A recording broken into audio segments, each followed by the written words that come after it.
In this video, we're going to take a store-bought pumpkin pie and we're going to turn it into two different yet equally delicious desserts. Now, I want to say there's nothing wrong with a store-bought pumpkin pie or any dessert for that matter. In fact, I got this pumpkin pie from Stop and Shop and it was delicious. It was really very good. I mean, it's falling apart a bit. The crust is falling off, but I mean, the bottom line is you show up to an event or have people over and you put out a store-bought pumpkin pie. There's nothing exciting about that.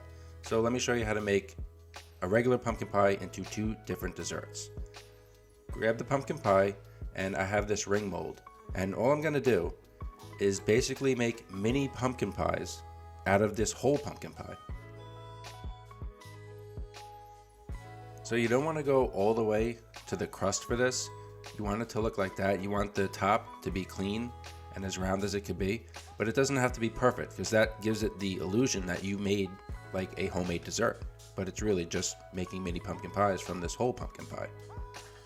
And you can make them any size you want, but this is about 2 inches in diameter. That looks like the perfect size for these mini pumpkin pies. And just set those aside on a tray with some parchment paper. And just using these mini pumpkin pies as a standalone dessert from the store-bought pumpkin pie is good enough, but there's all this waste left over. We're going to turn that into another dessert. I'll show you in just a minute. But I'm going to take these mini pumpkin pies and jazz them up just a bit. I got some powdered sugar with ground cinnamon, and I'm just going to combine the two here.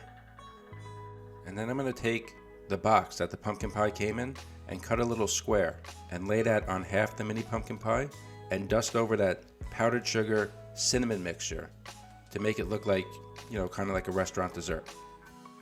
Feel free to dust the whole thing in this mixture, but making it look like this for some reason makes it look like some intricate, complicated dessert, and it impresses people, so do it this way.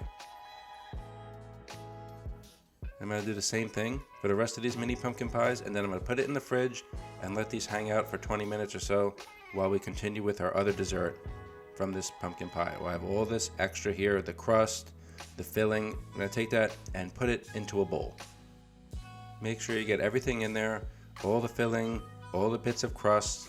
Make sure everything's in the bowl, and then I'm going to grab this potato masher. You could use a spoon, a wooden spoon, anything you have, and just make sure everything is mashed up. We want to crumble up that crust so it resembles like a graham cracker and have it combined with the filling so it's nice and smooth, almost like we're making sweet potato mash.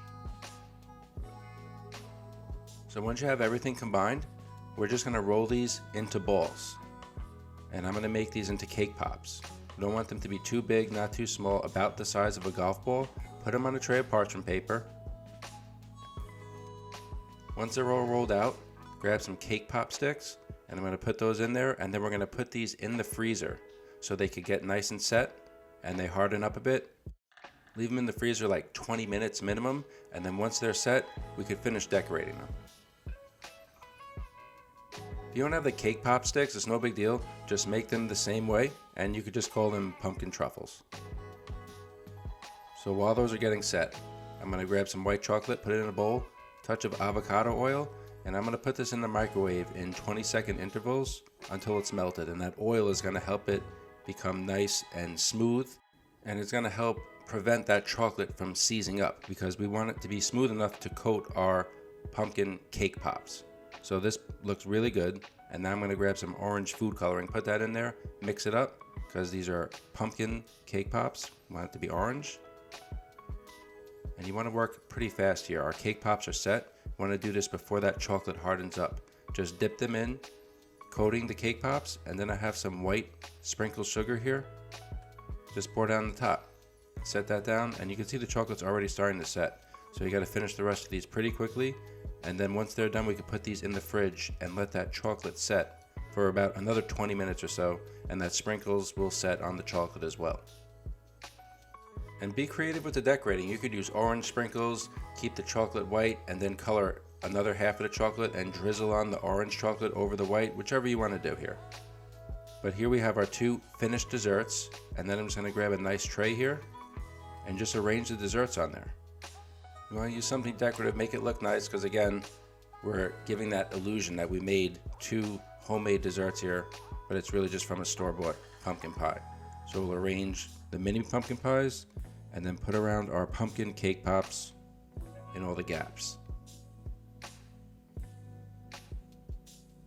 And then just finish the half without the cinnamon powdered sugar mixture with some whipped cream. And then when you serve these up, put some extra whipped cream on the side because everyone loves whipped cream with the pumpkin pie. The next time you pick up a pumpkin pie from the store, instead of just slicing it up, make these mini pumpkin pies and pumpkin cake pops.